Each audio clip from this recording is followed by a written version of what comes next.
तो hi friends, आज हम डिस्कस करने वाले हैं हाथ पैर में झुनझुनी होने के प्रॉब्लम के बारे में, जिसे आम भाषा में हाथ पैर में मुंगिया आना या हाथ पैर में चींटियां आना या हाथ पैर सुन्न पड़ जाना भी कहा जाता है।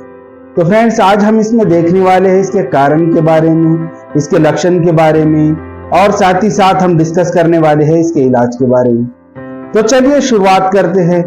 तो मैं आहद राज आपका स्वागत करता हूं मेरे अपने YouTube चैनल पर। हाथ पैर में झंझनाहट होना, हाथ पैर में चींटियां आना, मुंगिया आना, ये प्रॉब्लम आम तौर पर हमें देखने मिलती है। जैसे कि अगर हम काफी देर से नीचे जमीन पर बैठे हैं तो भी ये प्रॉब्लम देखने मिलती है, या सोते वक्त हम अपना हाथ सर के नीचे रख लेते हैं तो भी ये हमें प्रॉब्लम देखने मिलती है। लेकिन अगर बिना किसी कारण या किसी वजह के ये प्रॉब्लम हमें हो रही है तो ये किसी बीमारी के लक्षण हो सकते हैं।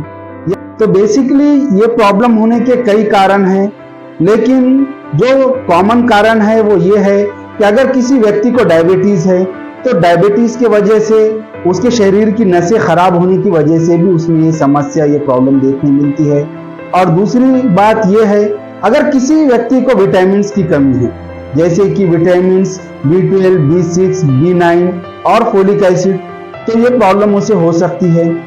और तीसरा कारण ये हो सकता है कि अगर किसी व्यक्ति को शराब की लत है या अगर वो शराब का सेवन ज्यादा करता है तो इन कारणों में भी उसे हो सकता है।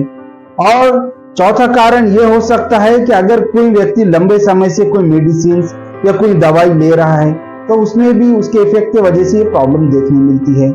और पांचवा कारण ये हो सकता है कि अगर किसी व्यक्ति के किडनी या लिवर की कोई समस्या है तो उन कंडीशन में भी ये प्रॉब्लम हो सकती है।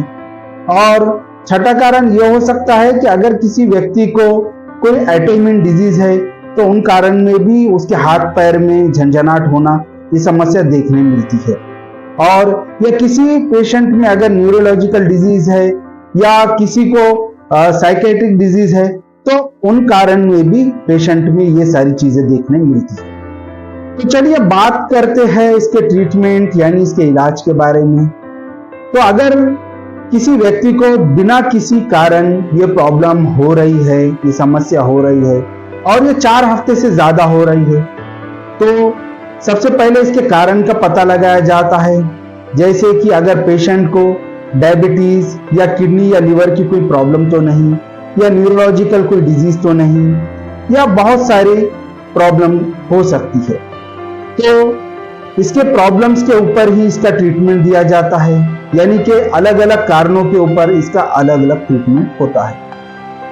तो फ्रेंड्स, आज हमने हाथ पैर में झुनझुनी होने के प्रॉब्लम के बारे में सारी बातें डिस्कस कर ली है। तो मैं आहद राज आपसे विदा लेता हूं, फिर मिलते हैं एक नए वीडियो के साथ। तब तक के लिए अपना ख्याल रखिए और मेरे इस चैनल को सब्सक्राइब और बेल आइकन को प्रेस करना ना भूलिए।